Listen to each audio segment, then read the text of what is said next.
Hi, I'm Jessica Rose from the London Jewellery School and I'm going to show you how to make beaded watch bands.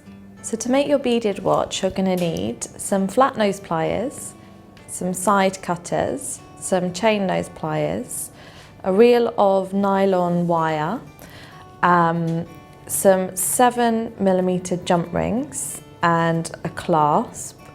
I've got some crimp beads here. They're silver plated and these are 3:1 dividers and these are 3-way dividers. I've also got a watch face and a selection of beads that I'm going to use to make the beaded band around my watch. So to start off with, you're going to take your watch face and you need to attach your nylon thread. So I'm just going to take a nice long length of it and cut it off using my side cutters.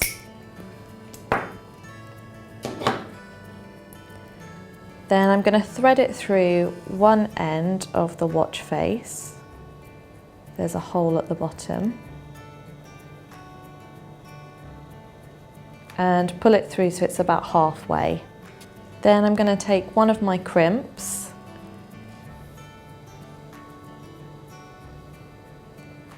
and thread it onto the end. And make sure you thread it onto both wires at the same time. So it can be a bit fiddly, but you just push it all the way down to make a loop at the bottom.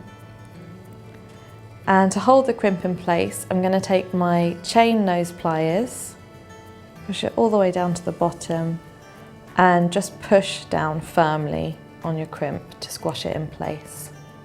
So now I have 2 pieces of nylon wire coming off the edge of my watch face, but because I want to add 3 to make it a nice thick strap, I'm going to add 1 more on.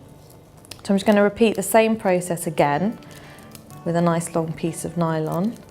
So I'm taking another piece of nylon and threading it through the same hole again, pulling it down. Try not to get confused with the bit that you've just added on. And again, you're going to thread on a crimp bead, or a crimp. Crimp bead, crimp is the same thing. Make sure you thread it onto both wires at the same time and push it all the way down to the bottom, just like you did before.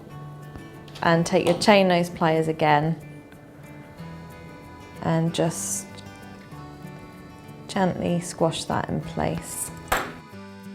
So now I've got a total of 4 nylon wires, but I only want 3, so I'm just going to cut one off at the base. Doesn't matter which one, just make sure it's only one. So just go right up to the crimp and cut off the extra wire. So then I have 3 nylon wires ready for me to put my beads on. Now I'm going to repeat exactly the same on the other side, but first I'm going to attach my beads on so it doesn't get too confusing. So try and see where your wires naturally go.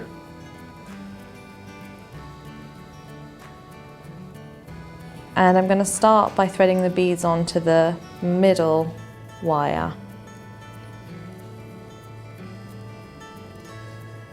And usually I use thicker beads on the middle wire and then thinner beads on the outside.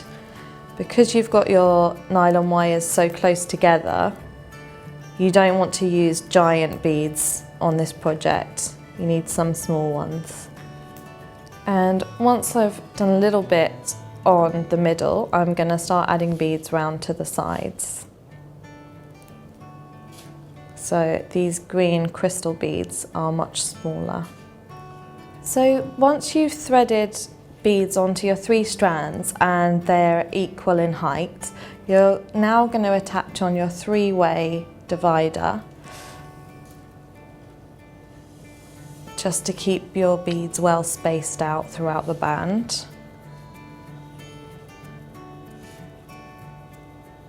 So you just thread the nylon thread through the 3 holes in the divider.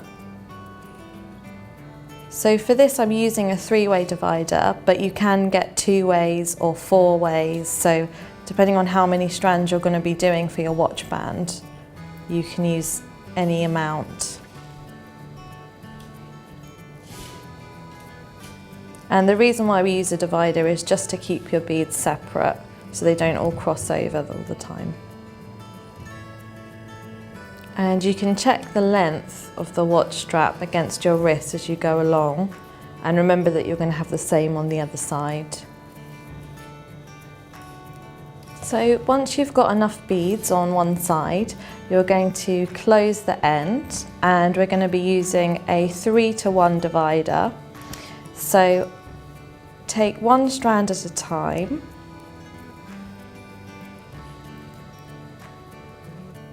and you're going to thread a crimp onto that strand.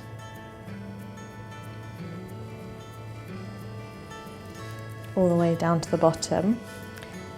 Then you're going to attach it to your 3 loops. So I'm going to start at one end, thread on the loop to the strand as well, and then you thread your wire back through the crimp to trap the divider into your loop, like that. And pull it nice and tight. Then to hold the crimp in place, you're going to take your chain nose pliers and just squash down on it once firmly. Then you can cut off the excess wire using your side cutters. And you need to repeat that with all 3 strands. So now that I've completed one side, I'm going to go ahead and do exactly the same on the other side, so I have a matching opposite strap. So now that you've done both of your beaded strands, you just need to attach a clasp onto the end, and you're going to do this using your jump rings. So I'm just going to take a jump ring and open it up. And always open your jump rings from front to back and never side to side, because it can break them. So I'm just going to loop that on, and I've got a bolt ring clasp here which has a loop on the end, so I'm just going to thread that loop onto my jump ring to attach it on, and close my jump ring using my flat nose pliers and my chain nose pliers. And make sure that's really nice and secure so it's not going to come off. And on the other side, I'm just going to attach a jump ring. So again, I'm going to open it up, thread it on to the loop, and just close it. And my bolt ring clasp will be able to attach onto this jump ring. And that's how to make beaded watch bands.